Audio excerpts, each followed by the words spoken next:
inocuidad de los alimentos hemos conversado ya en algunas sesiones anteriores, y esta parte, pues bueno, lo tocamos también respecto de seguridad alimentaria y nutricional. Y es que la inocuidad de los alimentos es una condición elemental para que efectivamente una persona pueda consumir alimentos.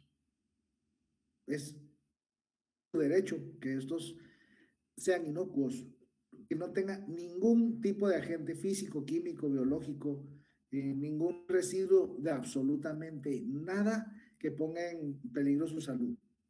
Ahora, como consecuencia del incremento de la población, la necesidad de producir más alimentos ha provocado en el pasado varias circunstancias, también ya mencionadas durante algunas sesiones anteriores, como el tema de la revolución verde. Esta revolución verde incluía el uso así muy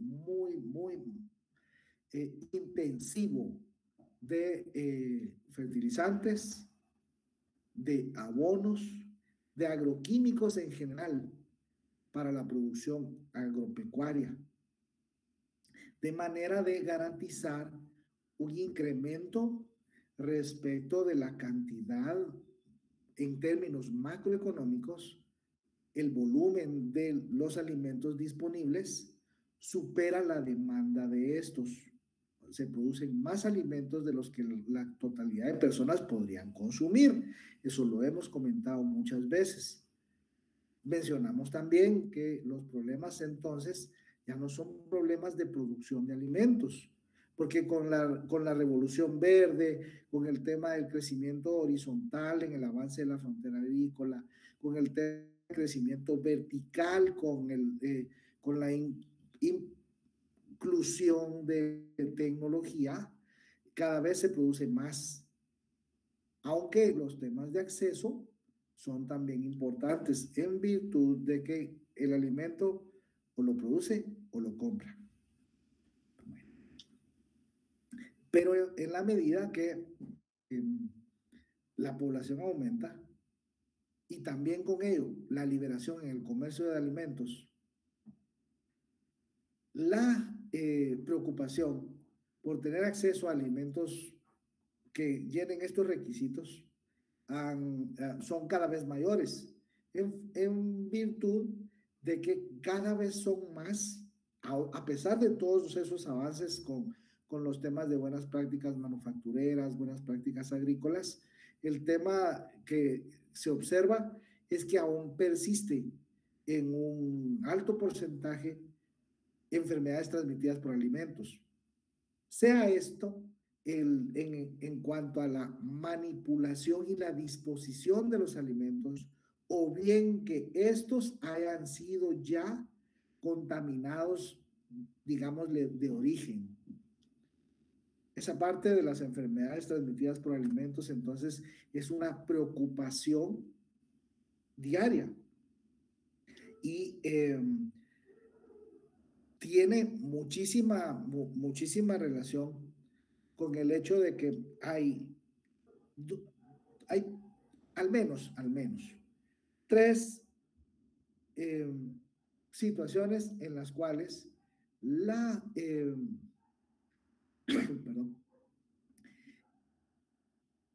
inspección y los protocolos respecto de los alimentos es variante. Mercado interno, dos tipos. Las frutas, verduras y alimentos en general que se distribuyen en mercados cantonales o centrales de mayoreo, no necesariamente todos estos tienen estrictos controles respecto de protocolos que garanticen la inocuidad de los alimentos. Diferente es el caso aunque no se escapan tampoco, para segmentos distintos de consumo. Y particularmente distinto los productos que están destinados a la agroexportación, que estos sí o sí tienen que tener protocolos que tienen que cumplir. Adelante. Sí, licenciado, con eso que menciona de la inocuidad, yo he escuchado casos y de hecho tengo una conocida que por comerse un camarón que ya estaba malo y se lo dieron en un ceviche, el camarón cuando está malo tiene una bacteria que se va al cerebro y la verdad es que sí quedó un poquito con problemas para hablar, pero eso es bien delicado, lo de los Sí, alimentos. correcto. Por ejemplo, la mala fama que durante los 80s, los 90s y aún a principios de los 2000 tenía la carne de cerdo con el tema ay Dios, se me fue, eh, cisticerco, cisticercosis era una preocupación para todo aquel que consumiera carne de cerdo. Sin embargo, el cisticerco no solamente está en la carne de cerdo, está presente en cualquier otro tipo de alimentos que haya sido regado con aguas residuales que contengan ese tipo de elementos. Entonces hay muchos alimentos que tienen mala fama, las fresas, el berro, que da miedo comerlos así directamente porque se duda del origen de estos. Los mariscos sí son un caso particular. Cualquier tipo de mariscos o productos hidrobiológicos, el pollo. Hay muchos ejemplos respecto de las preocupaciones para la obtención de alimentos frescos. Y también hay mucha preocupación por velar por esa inocuidad de los alimentos. Entonces, los alimentos, tal como arrancaba, pueden contaminarse de manera natural, esto es durante su producción o debido a malas prácticas en cualquier etapa, desde su cosecha, eh, selección, empaque, su distribución, entre la producción y el consumo. Pueden haber diferentes formas, muchos mecanismos y pueden estar en contacto con muchos elementos que eh, van a poder ser fuente de contaminación. Entonces, hay muchos brotes de enfermedades transmitidas por alimentos en los que intervienen agentes como Escherichia coli, Salmonella, Ciclospora, todo el grupo coliforme. Esto es particularmente preocupante porque la vía de contaminación es por excelencia fecal oral. Entonces, estos son aguas residuales, son manos mal lavadas, son condiciones de agua que no son adecuadas para donde se realizan las actividades de selección, empaque, lavado, que pueden entonces dejar este tipo de elementos biológicos que son dañinos. Pero también hay contaminación química que viene, por ejemplo, de ese tipo de contaminantes orgánicos que los agroquímicos tienen y que están prohibidos, muchos de ellos por temas de protección ambiental, pero en su mayoría están prohibidos y hay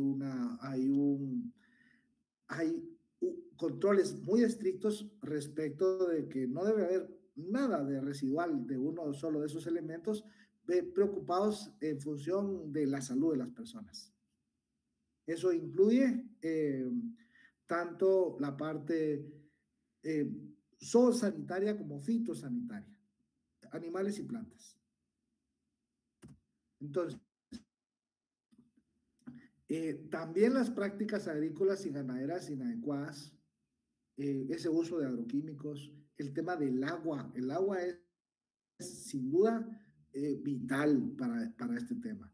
Si las hortalizas se riegan con agua contaminada, ahí pueden haber restos de cualquier cosa. Para el mercado interno, no, no hay mayores controles, pero para el mercado mayorista y el de exportación, sí hay protocolos estrictos que tienen que cumplirse. Entonces, la preocupación es que por tener una estructura de costos menor, muchas empresas agropecuarias pueden tener una inexistencia o un incumplimiento de esos controles preventivos en sus operaciones y con ello tener la posibilidad de contaminar los alimentos y distribuirlos de esa forma. Ahora, hay tanto del lado de las plantas como de los animales, hay muchos tipos de enfermedades que son de interés particular, no solo de la Organización Mundial de la Salud, sino en este caso también de la Organización Mundial de Comercio, que tienen que ser erradicados. Hemos escuchado, por ejemplo, con el tema de algunas enfermedades muy famosas respecto de la producción pecuaria. El mal de las vacas locas, por ejemplo, que esa es la encefalopatía espongiforme bovina.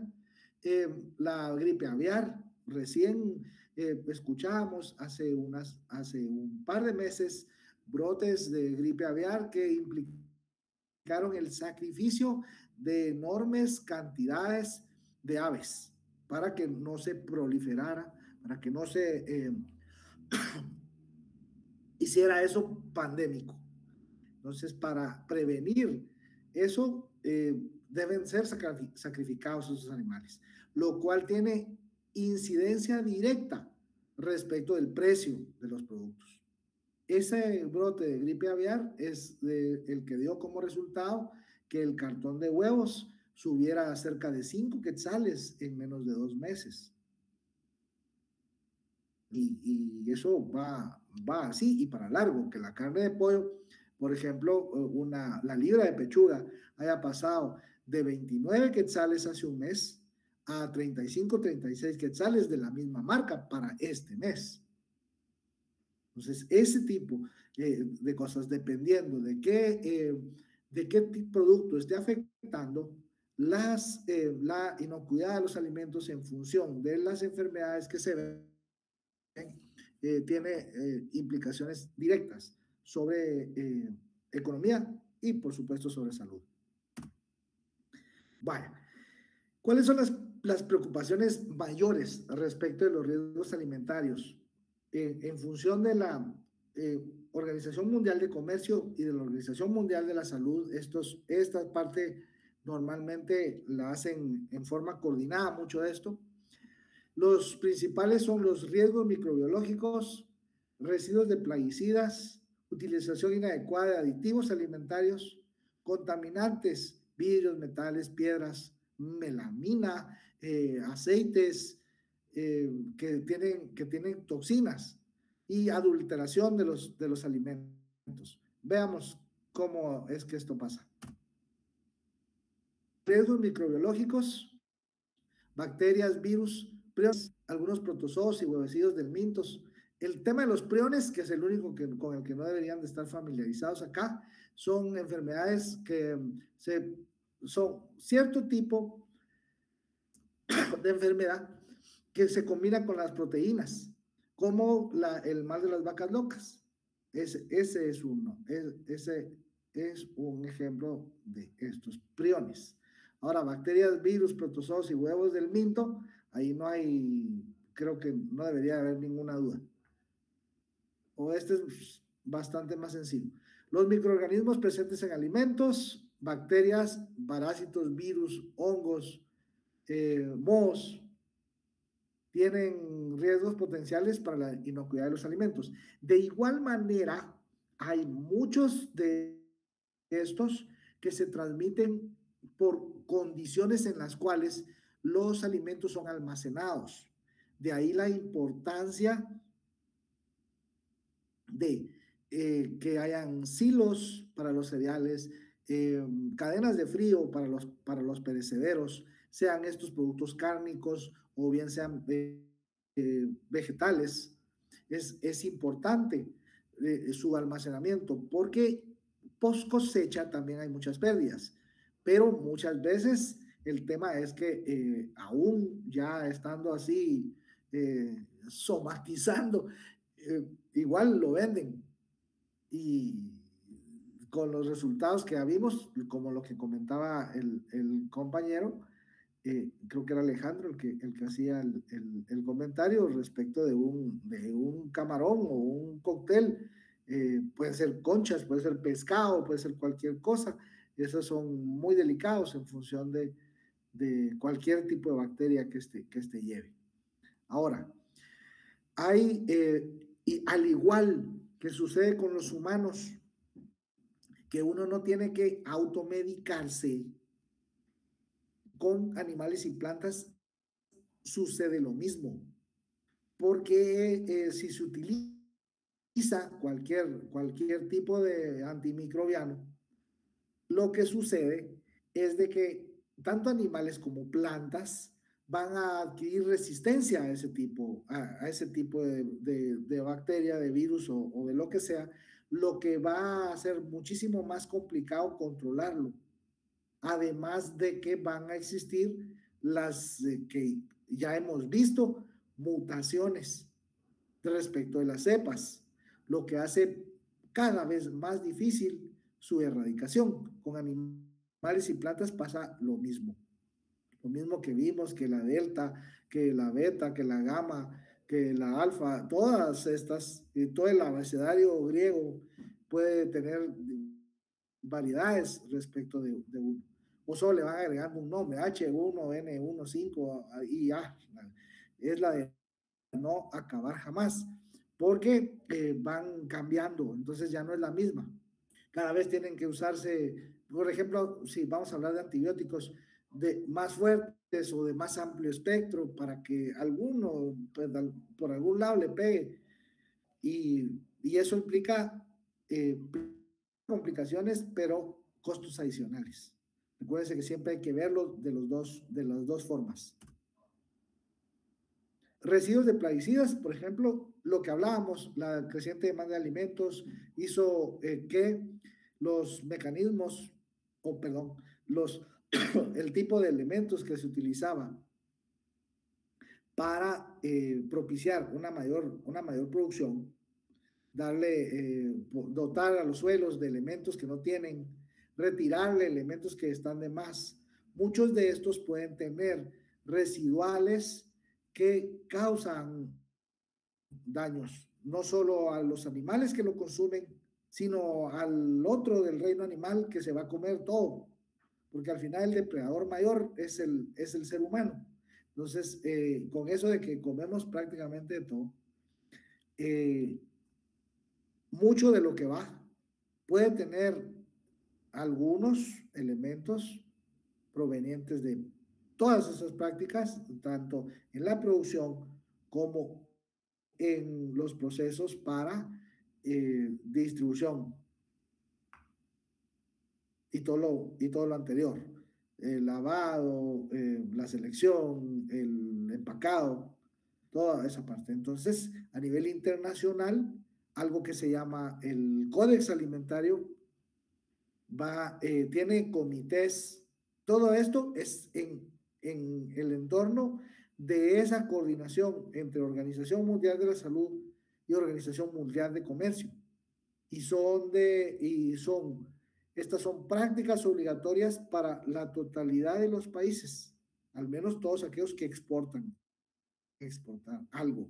Entonces hay mucha preocupación respecto de este tipo de residuos de plaguicidas, lo que hace que esté prohibido hacerlos. para evitar contaminaciones agudas, por ejemplo, se dejan de utilizar algunos elementos que con anterioridad eran indispensables para el combate, por ejemplo, de hongos, y que por temas de protección del ambiente, algunos salieron. Hablamos de eso, por ejemplo, con el bromuro de metilo para tomate, para melón, o el oxicloruro de cobre para café. Estos no detectaron que tuvieran algún daño sobre la salud, pero hay otros como el DDT, que fueron absolutamente prohibidos, pero que aún en algunos productos hay residuales. Por eso es importante otro mecanismo, ese sí es un mecanismo, que es trazas. Y la trazabilidad es desde donde esto fue cultivado hasta donde llegó. Entonces, toda esa trazabilidad, particularmente en el segmento formal, pero la agroexportación, no hay para dónde, ese es formal. Aditivos alimentarios. Cuando estamos hablando de los aditivos, esto ya lo hablamos con el tema de las denominaciones de origen y los mecanismos para diferenciar sabores, olores, textura que le agregan, que se le agrega a los alimentos para efecto de que sean más atractivos, o bien para su conservación. Entonces, hay algunos que se emplean desde hace siglos. Sal en carne, tocino, pescado seco, azúcar en las mermeladas, antes de todo el tema de las pectinas, antes de echarle preservantes, ya hay algunos elementos naturales que mantenían en los perecederos, por lo general, un poco más de tiempo, un poco más. Pero hay cada vez con... Sí. Licenciado, con esto de los aditivos alimentarios, yo he visto que, bueno, hay la tecnología ha permitido que se le modifiquen a ciertos alimentos. Y ¿usted cree que esto de modificar los alimentos trae un efecto positivo o es negativo? Porque yo creo que cuando algo se altera suele traer efectos en la salud, ¿verdad? Ya, pero ahí estamos hablando de otra cosa. Ahí no estamos hablando de aditivos alimentarios. Ahí de lo que estamos hablando es de organismos genéticamente modificados. Esta parte, y ahí hay dos cosas. Hay organismos que son genéticamente modificados, son producto, por ejemplo, de un injerto o de combinación de dos especies del mismo género, esto es animales o plantas. Estos son organismos genéticamente modificados. Y lo que se busca es adquirir en uno de los productos las características dominantes del otro con el que se está mezclando para efecto de conseguir un resultado positivo. Eh, eh, los injertos son un ejemplo de esto. Los cruces entre especies animales. Ahora, la otra parte, y esa parte sí es muy cuestionada, y ahí entran muchos, incluso dilemas éticos en su mayoría, es la parte de los productos transgénicos.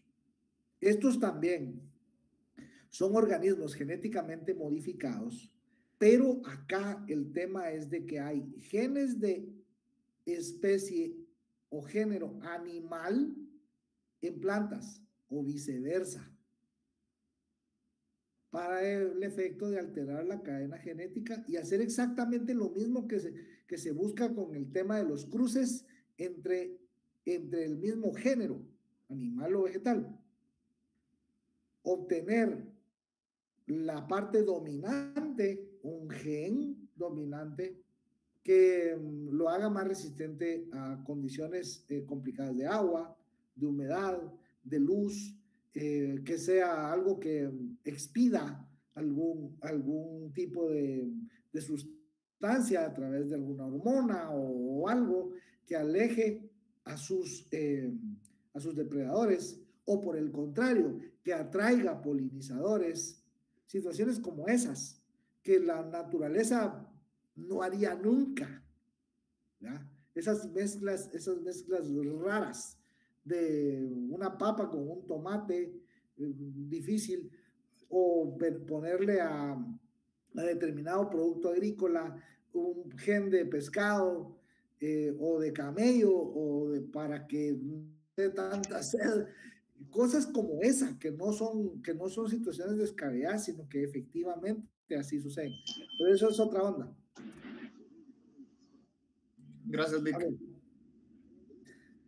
A ver, ahora, aditivos, a estos nos estamos refiriendo a... Adelante.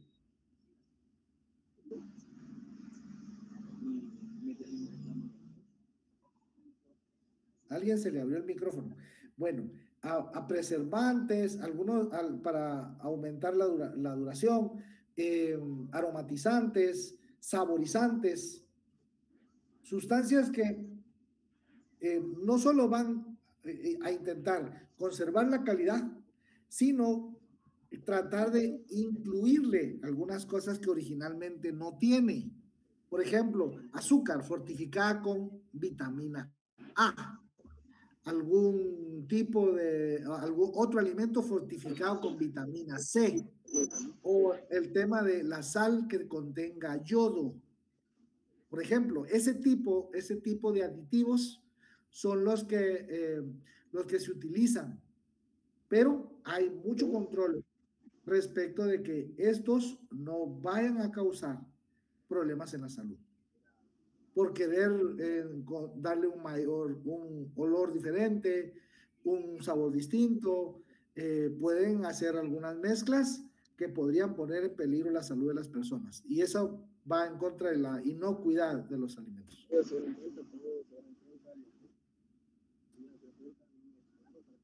Bueno, contaminantes como metales pesados, plaguicidas, residuos de fármacos de uso veterinario, por ejemplo, en la carne, en la leche, en los huevos. Todo esto puede tener, esto del tema de los radionucleidos, estos son productos, radiación, radio, por ejemplo, micotoxinas, todo este tipo de contaminantes tienen que, no pueden estar presentes dentro de los alimentos, ni de consumo interno y de agroexportación, menos. Adelante. No solamente es el micrófono de Damaris Lick que lo tiene abierto.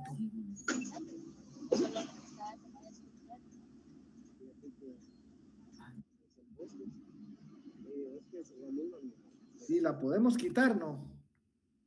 Sí, pero creo que solo sería usted, Lick. La podemos expulsar. A ver, ¿dónde está? Ahí está, ya la silenció, Lick. Disculpe. O si no, la vamos a expulsar. Va, aquí está. Ocultar, sigamos. Bueno, adulteración de los alimentos, prácticas fraudulentas, no es nuevo. Ya el primer documento o libro sobre esto fue escrito en 1820. Tratado sobre adulteración de los alimentos, y hay muchas veces, por ejemplo, casos en los cuales para poder obtener mayores volúmenes, por supuesto, la motivación es absolutamente económica, ¿eh? Ganancias, se producen algunas actividades fraudulentas respecto de la adulteración de los alimentos. El echarle agua a la leche, por ejemplo, ¿ya? o a cualquier líquido o jugo, esa es una adulteración. Si se trata de algo contaminado, pues por supuesto va a propiciar daños en la salud. También recuerden el tema de la denominación de los alimentos. Hablábamos de la carne que no era carne, de la leche que no era leche. Así hay muchos otros que pueden tener un etiquetado incorrecto o puede ser un falso origen geográfico, una denominación de origen. ¿Cuál es el tema con esto? Comentábamos que la preocupación era estrictamente comercial, derivado de que estos alimentos tienen características que los hacen únicos respecto de los demás. Pues la leche, lo que veíamos es que es obtenida únicamente de glándulas mamarias, solo los mamíferos producen leche, que la carne no puede, es de origen animal, no es de origen vegetal. Ahora, recuerdo que hace un tiempo, por ejemplo, en Burger King, me ofrecieron una hamburguesa que era de carne vegetal. ¿Qué es esto? Le digo, es proteínas, es carne de soya. No, son otros vegetales. Pero, ¿cuál? Pues no me supo explicar. El tema es de que he visto en otras partes hamburguesas con carne vegetal. Es curioso. El tema es, si esto resulta en una adulteración con motivación económica, puede incluir otro tipo de elementos para darle volumen que no necesariamente le van a hacer bien. Hay algunos ejemplos a nivel internacional. En los 80s, de oliva español adulterado con productos químicos, pues prácticamente aceite proveniente de petróleo. Ahora, en China, este es sin duda uno de los casos más sonados y es de lo peor.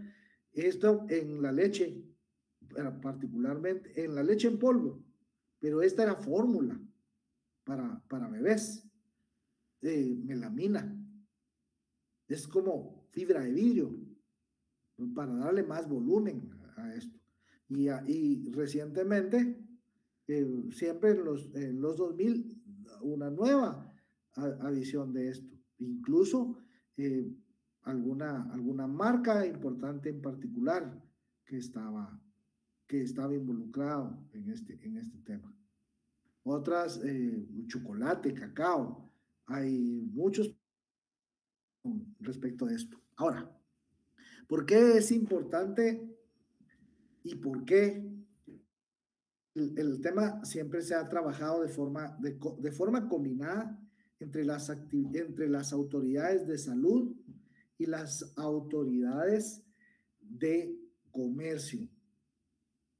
Porque, tal como lo comentábamos, la globalización y todo el comercio internacional cada vez es mayor, cada vez es más diversificado. Tienen que haber mecanismos para controlar. En el caso de los flujos comerciales, además de los impuestos y de los aranceles, se han tenido que venir utilizando otro tipo de instrumentos para tener un mejor control respecto de estos. Hay códigos aduaneros para saber que el país que compra y el país que vende están hablando exactamente del mismo producto.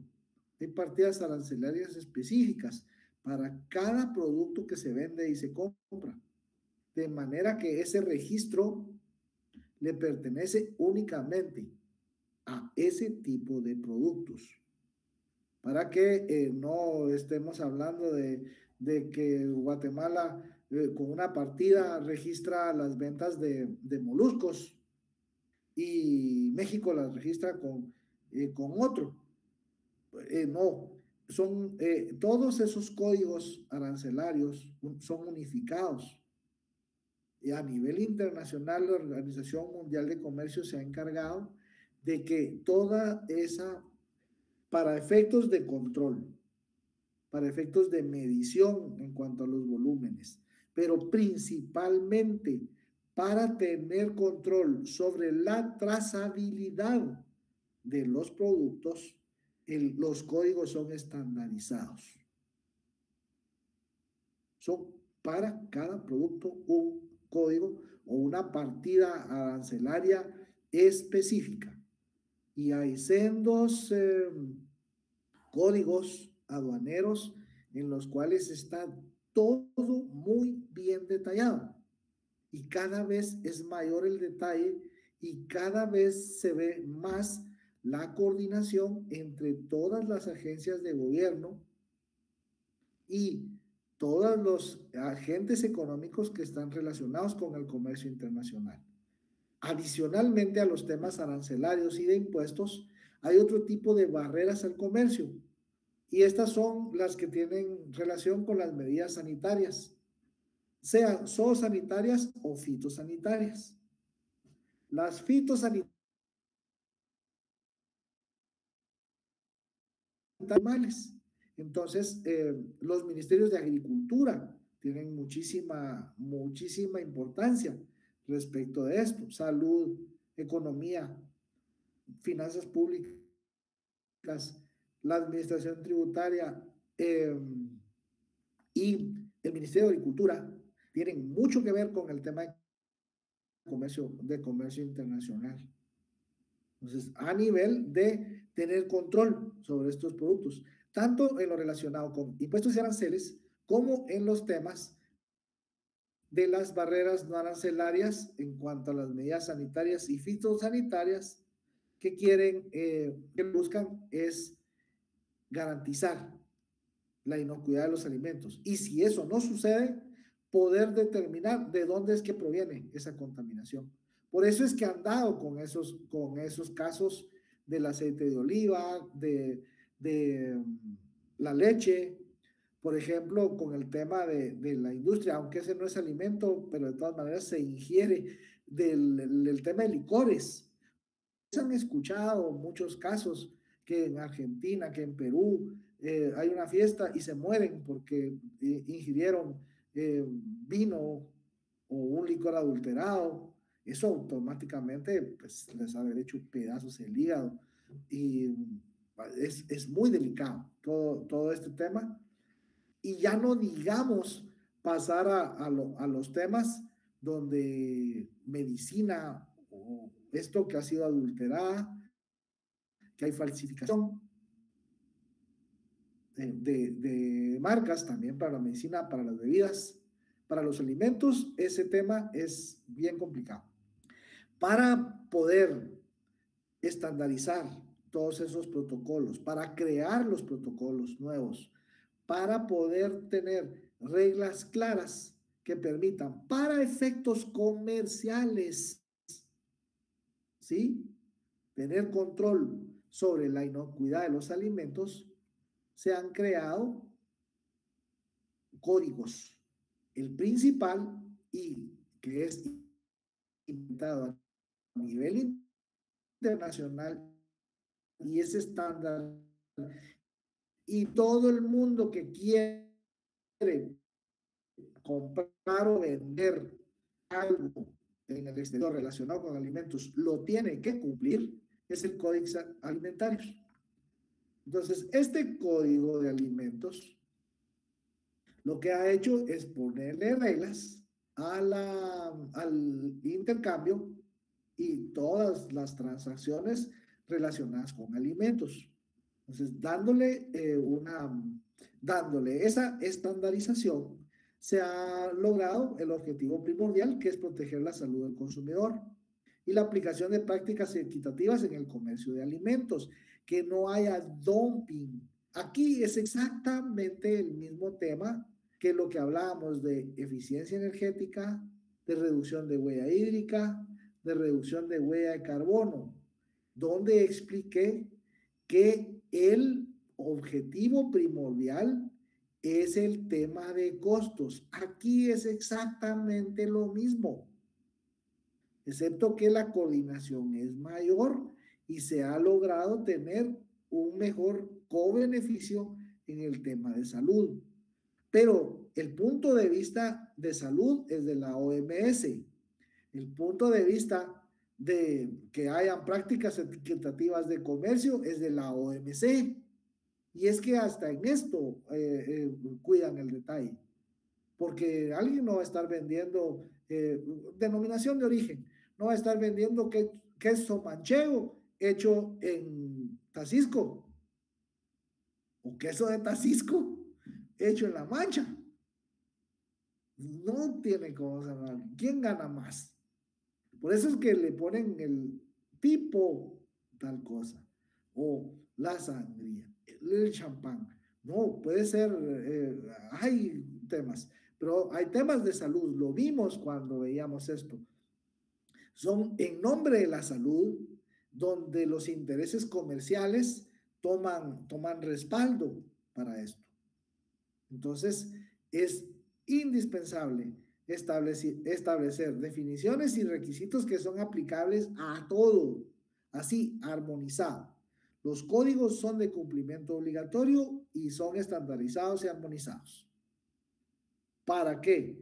Si está vendiendo frambuesas, Canadá reporte que está comprando frambuesas y que se sepa que son frambuesas chilenas y no frambuesas guatemaltecas.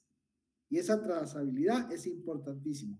Entonces, acá el códex, vean, acá hay otro, la FAO y la OMS. Aquí ya es agricultura y salud, pero también la OMC ha participado muy de cerca con ver qué es esto del códex y qué van a incluir y por qué. Calidad y inocuidad de los alimentos. Y en el tema de calidad, por supuesto, van los temas de que no haya competencia desleal. Dumping en alimentos. Por ejemplo, hay un caso buenísimo para Guatemala. Y esto es en los 90s y principios de los 2000. Tyson y Hudson cambiaron el mercado de productos avícolas en Guatemala. ¿Por qué? Piezas de mayor tamaño a un precio significativamente menor. Nuestro mercado no es un mercado de calidad, es un mercado de precios. Si le ofrecen una pieza bastante más grande por un precio significativamente menor, tiene bueno y barato. Ahora, la reacción es puchica, pero es que eso es de pollo hormonado y entonces lo que va a pasar es de que cuando usted sienta le va a salir pico o plumas o va a aprender a volar o a piar no, algo podría después sucederle, pero el tema no era tanto ese. El tema es que eso lo consideraban como dumping porque eran condiciones para ellos de una relación David versus Goliat. Porque Hudson y Tyson son de las firmas de alimentos avícolas más grandes a nivel mundial. Entonces, ¿pero qué era lo que sucedía con eso? El tema es que las partes blancas son las preferidas para el mercado norteamericano. El resto de partes se venden como producto marginal en el resto del mundo. Entonces ellos ya habían cubierto sus costos con sus partes blancas. El resto era absoluta ganancia, entonces no tenían por qué ponerle precios que fueran así de ganancias leoninas. Por lo tanto le dieron un giro. a este tema.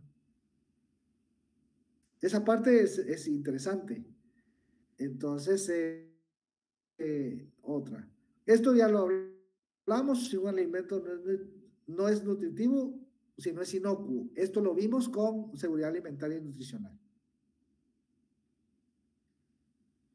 Quería enseñarles esto. Vamos a ver si esto me permite. A ver, déjenme. ¿Se ve?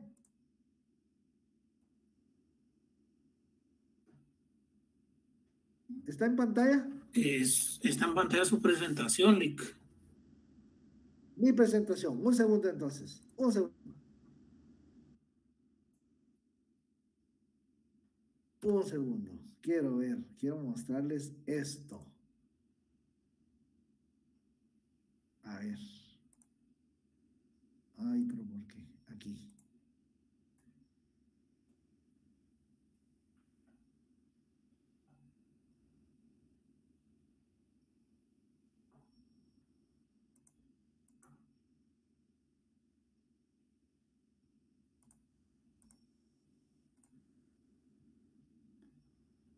La chucha. Hoy la tecnología conspira. Vamos a ver aquí. Si esto me deja. Déjenme.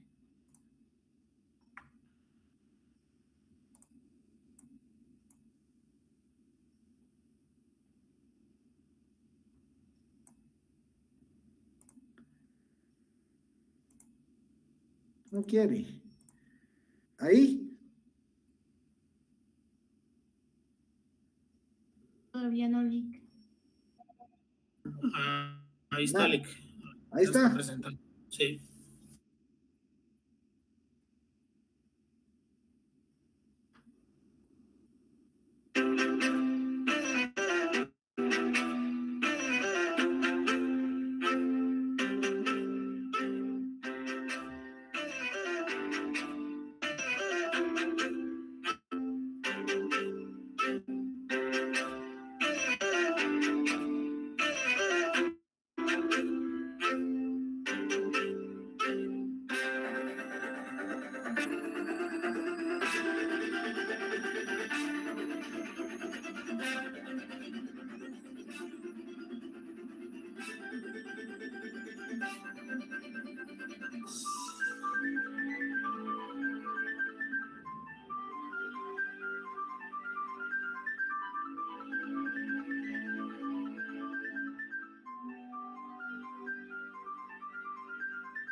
Muy bien. ¿Pudimos observarlo? Sí, Lick. Perfecto. Pues ese es el tema, exactamente. Es inocuidad de los alimentos, es una preocupación, tanto a nivel económico como principalmente de salud. Pero esa combinación es muy difusa. Yo soy bastante insistente con esto, que siempre que analizamos los temas desde el punto de vista de la economía, tenemos que precisar que el tema es siempre en función del sistema capitalista, una estructura de costos adecuada.